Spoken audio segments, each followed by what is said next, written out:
아까 제대로 된 당론이 없었다라는 것은 잘못된 것이다.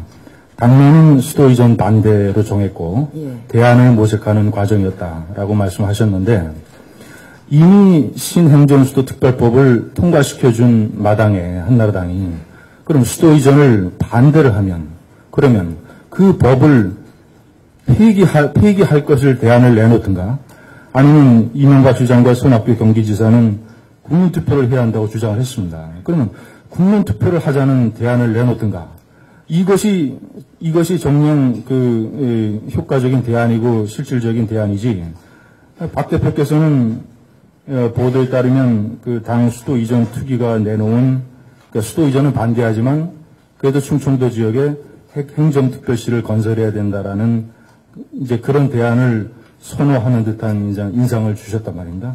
그러니까 이것이 이제 박 대표께서 차기를 의식해서 너무 충청표 눈치를 보는 거 아니냐 이런 비판도 많았는데 수도 이전과 관련해서 우리가 특별위원회를 만들었습니다. 그래서 거기서 이제 대표 혼자 결정한 것이 아니라 그러면 천도는 이런 이유로서 도저히 안 되겠다. 그리고 맨날 우리가 어떤 지역에 표를 의식해서 한다 그렇게 하는데 그건 우리 입장에서만 순전히 얘기를 하는 거지 그 피해를 막상 보게 된 그런 어떤 지역의 주민 입장에서 볼 적에는 그럼 우리는 맨날 국민을 갖다 표로만 보냐 이거죠. 그분들에 대한 우리의 책임은 없냐 이거죠. 이런 법을 다수당으로서 그때 통과시킨 책임은 없느냐. 그럼 그만큼 우리 책임도 있고 또 거기에서 그만큼 기대감도 그동안에 쭉 있었는데 거기에 대해서 우리가 뭔가 해야 되지 않겠느냐. 또 그거보다 더 큰 차원에서는 천도는 안 되지만 지역 균형 발전이라든가 지방 분권화라든가 이거는 꼭 반드시 해야 되는 거거든요. 그런 차원에서 우리가 그 대안을 마련한 거지 이것이 꼭 무슨 주민들을 표로만 생각해서 한 거는 아닙니다. 그런데 이 특별위원회에서 특별시로 하자는 게 마지막에 추가가 됐어요. 그거를 의총에 붙이니까 그런 문제에 대해서 여러 가지 논란이 있었습니다. 사실은 이게 좀 큰 문제가 됐었는데 그래서 거기서 추인을 의총에서 못 받은 거예요. 그날 의총에서 수도 이전은 반대다. 그거는 다 합의를 본 거고 대안에 있어서 이런 부분 때문에 안 됐기 때문에 그럼 그거는 나중에 우리가 더 검토를 해서 추인을 받자 이렇게 된 겁니다. 이 문제에 대해서 한나라당은 아주 한편으로 법치주의 승리도 하고 반기면서 또 한편으로는 반성한다. 그 자체에 보면 대단히 모순적인 한나라당 자체의 모순적인 태도를 드러내고 있습니다. 그래서 이제 여야 모두가 책임이 있다고 말씀하셨는데 그 책임의 경중을 굳이 따진다면은 열린우리당 같은 경우에는 제가 생각한데 법을 뒤집거나 법을 위반한 사례는 없습니다. 법을 무리하게 추진했다. 그렇게 비난받을 수도 있을 것 같고. 근데 한나라당은 원천적으로 자기네들이 통과시킨 법을 갖다가 뒤집는 이런 결과를 가져왔고 또 한나라당 일각에서는 헌재가 위원 쪽으로 결정 안 하더라도 반대하겠다 이렇게 공공연하게 이야기를 하고 해왔습니다. 그러니까 이 순전히 이제 헌재가 따진 거는 법적 정당성, 법적 절차의 문제인데 그런 절차나 과정으로 본다면은 한나라당이 더 근원적이고 1차적인 책임이 있는 거 아니냐. 저는 이렇게 이제 생각하고 또 상당수 시중의 여론도 이제 그런 여론이 있습니다. 이 부분에 대해서는 어떻게 생각하시는지요? 저희가 크게 책임이 있다고 통감하고 있습니다. 이제 다만 저쪽에서 법적 절차는 문제가 없지 않느냐 이런 말씀하신 거에 대해서는 여기서는 참여정부라고 더군다나 그러지 않습니까?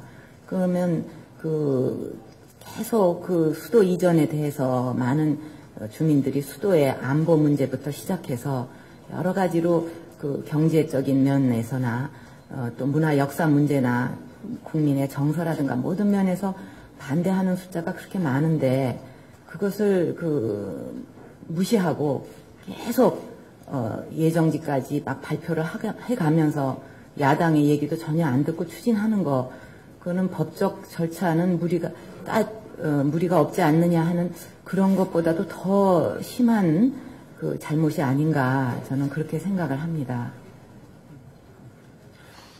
질문을 먼저 드리겠습니다. 신행정수도 위원 결정과 관련해서 여야 영수회담을 먼저 제의하실 의향은 없으신지 하는 질문이 있습니다.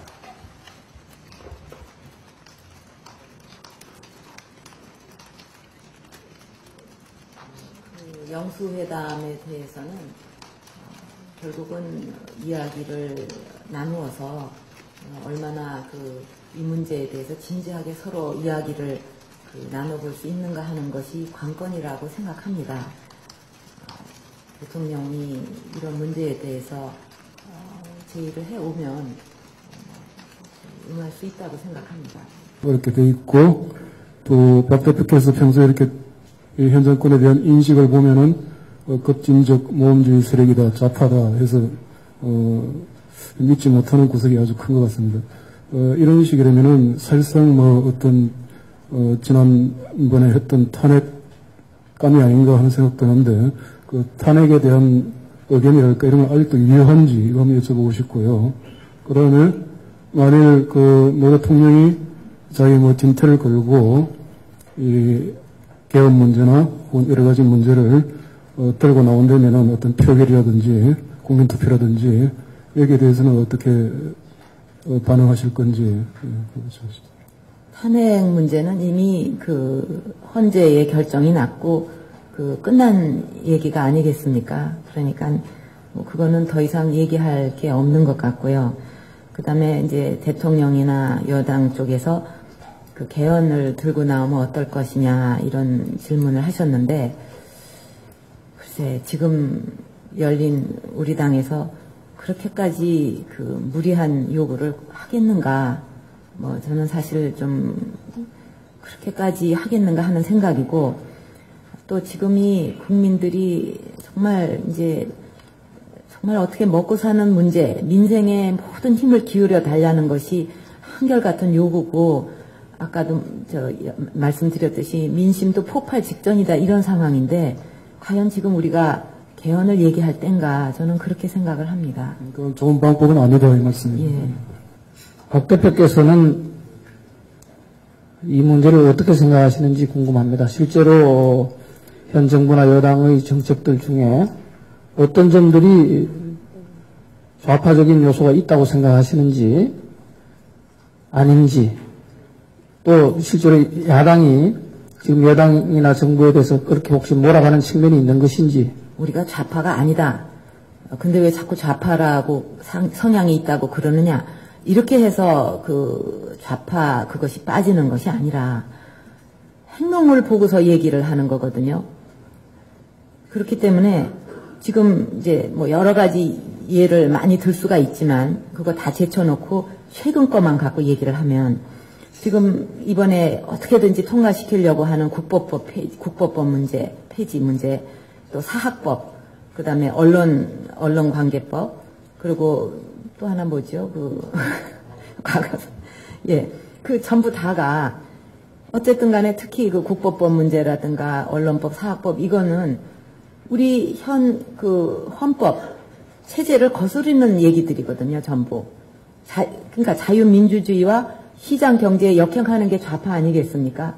근데 이 법들이, 그것도 정부가 이 민생이 이렇게 파탄 직전이라고 국민들이 고통스러워 하는데 다 제쳐놓고 무엇보다도 먼저 하려고 하는 우선순위에 최고로 매긴 법안들이 전부 자유민주주의와 시장 경제를 역행하고 있다고 그러면은 좌파라고 불러야지 그걸 뭐라고 부르겠습니까?